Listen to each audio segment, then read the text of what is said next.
Hello friends, welcome to crime watch with Harshavardhan. నేను ఒక video చేశాను. పూణేలోని WNS గ్లోబల్ BPO పార్కింగ్ స్థలంలో కృష్ణ అన్న యువకుడు శుభద అన్న యువతిపై దాడి చేశాడు. దానికి సంబంధించిన వీడియో చేశాను. వీడియో స్టార్టింగ్లో నేను జూన్ 7, 2025 అన్నాను. నిన్న సండే లాస్ట్ మినిట్లో వీడియో చేయడం వల్ల జనవరి 7, 2025 అనబోయి పొరపాటున జూన్ 7, 2025 అన్నాను.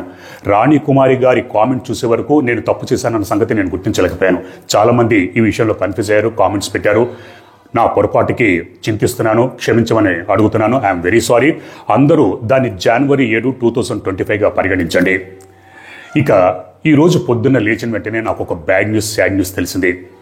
సీనియర్ నటుడు, సీనియర్ ఎన్టీఆర్తో సహా కృష్ణ, సోమన్ బాబు, కృష్ణరాజు లాంటి సీనియర్ నటులతో నటించి బాలకృష్ణ నటించిన భైరవ ద్వీపం అన్న సినిమాతో మంచి గుర్తింపు తెచ్చుకుని ఎన్నో సినిమాల్లో విలన్గా నటించి తెలుగు, తమిళ్, మలయాళం, కన్నడ సినిమాల్లో, హిందీ సినిమాల్లో కూడా కొన్ని వందల సినిమాల్లో నటించిన విజయ రంగరాజు అలియాస్ రాజ్ కుమార్ ఈరోజు ఉదయం 2:30 గంటల ప్రాంతంలో గుండెపోటుతో చనిపోయారని నాకు తెలిసి షాకు గురాను. విజయ రంగరాజు అమ్మాయితో మాట్లాడాను. 10 రోజుల క్రితమే ఒక షూటింగ్లో విజయరంగరాజు గాయపడ్డాడట. ఆ తర్వాత చికిత్స కోసం చెన్నై వెళ్ళాడు. అక్కడ హాస్పిటల్కి తీసుకెళ్లేసరికి పరిస్థితి విషమంగా అయింది. వెన్నుముకకి గాయమైందని వాళ్ళ అమ్మాయి చెప్పింది. అలాగే మెడ దగ్గర ఫ్రాక్చర్ అయిందట.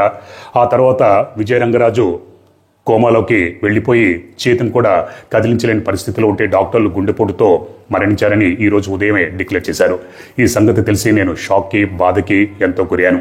మా ఇద్దరికి సిద్ధు ఫ్రమ్ శ్రీకాకుళం అన్న సినిమాలో పరిచయం జరిగింది. ఆ పరిచయం మంచి స్నేహంగా మారింది. ఇక అప్పటి నుంచి విజయరంగరాజు నన్ను తమ్ముడని ఆప్యాయంగా పిలిచేవాడు. ఎప్పుడు హైదరాబాద్ వచ్చినా హైదరాబాద్లోనే నాకు ఫోన్ చేసేవాడు. ఇద్దరం కలిసి ఎన్నో ముచ్చట్లు చెప్పుకున్నాం. సినిమా రంగానికి సంబంధించిన ఎన్నో కబుర్లు అవన్నీ చెప్పేవాడు. రీసెంట్గా వారం రోజుల క్రితమే నాకు కాల్ చేసి నాతో మాట్లాడాడు. ఇప్పుడు ఈరోజు ఉదయం చనిపోవడం నిజంగా బాధాకరం.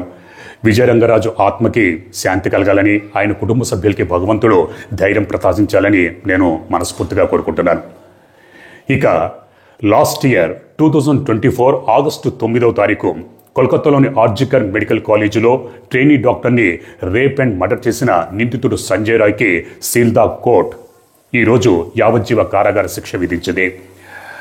నేను ఈ కేసు సంబంధించి 4-5 వీడియోలు చేశాను. ఆ వీడియోలో చాలా స్పష్టంగా చెప్పాను, అది గ్యాంగ్ రేప్ కాదు, రేప్ అండ్ మర్డర్ అని.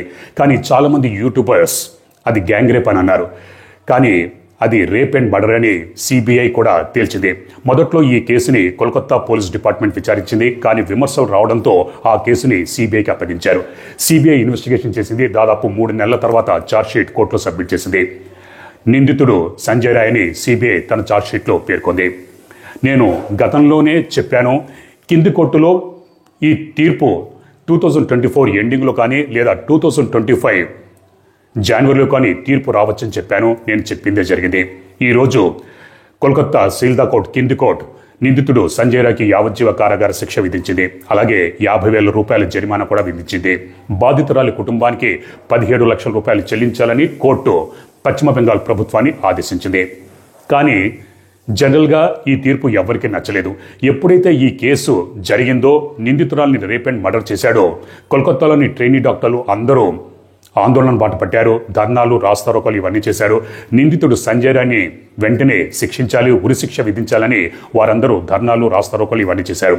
అందరూ నిందితుడు సంజయ్ రాయ్కి ఉరిశిక్ష విధిస్తారని భావించారు. కానీ కోర్టు ఈ ప్రజల యొక్క భావోద్వేగాలని పరిగణలోకి తీసుకోదు. కోర్టు సాక్ష్యాధారాల ఆధారంగా శిక్షలు, తీర్పులు విధిస్తుంది. కాబట్టి నిందితుడు సంజయ్ రాయ్కి యావజ్జీవ కారాగార శిక్ష విధించింది. సిబిఐ తన వాదనలు వినిపించింది. ఇది రేరెస్ట్ ఆఫ్ రేర్ కేసు కింద పరిగణించి నిందితుడికి ఉరిశిక్ష విధించాలని సిబిఐ వాదనలు గట్టిగా వినిపించింది. కానీ కోర్టు సిబిఐ వాదనల్ని పక్కన పెట్టింది. ఇది రేరెస్ట్ ఆఫ్ రేర్ కేసు కింద పరిగణించలేదు. నిందితుడికి యావజ్జీవ కారాగార శిక్ష విధించింది. ఒకప్పుడు యావజ్జీవ కారాగార శిక్ష అంటే 14 సంవత్సరాలు ఉండేది. 14 సంవత్సరాల తర్వాత ఖైదీ జైలు నుంచి విడుదలై బయటకు వచ్చేవాడు. కానీ మారిన చట్టాల ప్రకారం భారత న్యాయ సంహిత సెక్షన్ 64, 66, 103/1 ప్రకారం నిందితుడికి యావజ్జీవ కారాగార శిక్ష విధిస్తూ తీర్పు చెప్పింది. అంటే సంజయ్ రాయ్ బతికున్నంత కాలం, జీవించి ఉన్నంత కాలం జైల్లోనే ఉంటాడు. ఇప్పుడు ఏం జరుగుతుంది? జనరల్గా ఈ తీర్పు నచ్చలేదు కాబట్టి సిబిఐ కోల్కతా హైకోర్టుని ఆశ్రయించవచ్చు. నాకు తెలిసి 100% ఆశ్రయిస్తుంది. అలాగే బాధితురాలి కుటుంబం కూడా వాళ్ళ తల్లిదండ్రులకి కోర్టు విధించిన ఈ తీర్పు బహుశా నచ్చలేదు. అతడికి నిందితుడికి ఉరిశిక్ష విధించాలని వాళ్ళు భావించారు, డిమాండ్ చేస్తున్నారు. కాబట్టి వాళ్ళు కూడా హైకోర్టుని ఆశ్రయిస్తారు. అలాగే నిందితుడు సంజయ్ రాయ్ కూడా హైకోర్టుని ఆశ్రయించే అవకాశాలు ఉన్నాయి. తనకు విధించిన ఈ యావజ్జీవ కారాగార శిక్ష చాలా ఎక్కువ కాబట్టి ఇంకా తక్కువ శిక్ష విధించాలని కూడా కోరవచ్చు. రేపొద్దున హైకోర్టులో ఒకవేళ కింది కోర్టు విధించిన ఈ తీర్పునే హైకోర్టు సమర్థించవచ్చు లేదా మార్చవచ్చు. ఉదాహరణకి యావజ్జీవ కారాగార శిక్షని ఉరిశిక్షగా హైకోర్టు మార్చవచ్చు. ఒకవేళ అలా జరిగితే మళ్ళీ సుప్రీంకోర్టు వెళ్ళే అవకాశాలు ఉంటాయి. సుప్రీంకోర్టు ఒకవేళ హైకోర్టు ఉరిశిక్ష విధిస్తే సుప్రీంకోర్టు దాన్ని సమర్థించవచ్చు లేదా మార్చవచ్చు. ఉరిశిక్ష విధిస్తే మళ్ళీ రాష్ట్రపతి దగ్గర సమావేశం పెట్టుకునే అవకాశం నిందితుడికి అవుతుంది. కాబట్టి రేపొద్దున కోల్కతా హైకోర్టులో ఏం జరుగుతుంది ఏంటనేది మనం వేచి చూడాలి. అలాగే ఈరోజు ఇచ్చిన కోర్టు తీర్పు కాపీ నాకు అందిన తర్వాత ఆ తీర్పు కాపీలో ఏమున్నాయి ఏంటన్న విషయాలు పరిశీలించి నేను క్షుణ్ణంగా మొత్తం వివరాలతో కూడిన వీడియోని మీకు అందిస్తాను. ఈరోజు రాత్రి బహుశా మరొక వీడియో ఉండవచ్చు. దానికోసం మీరందరూ చూస్తూ ఉండండి క్రైమ్ వాచ్ విత్ హర్షవర్ధన్.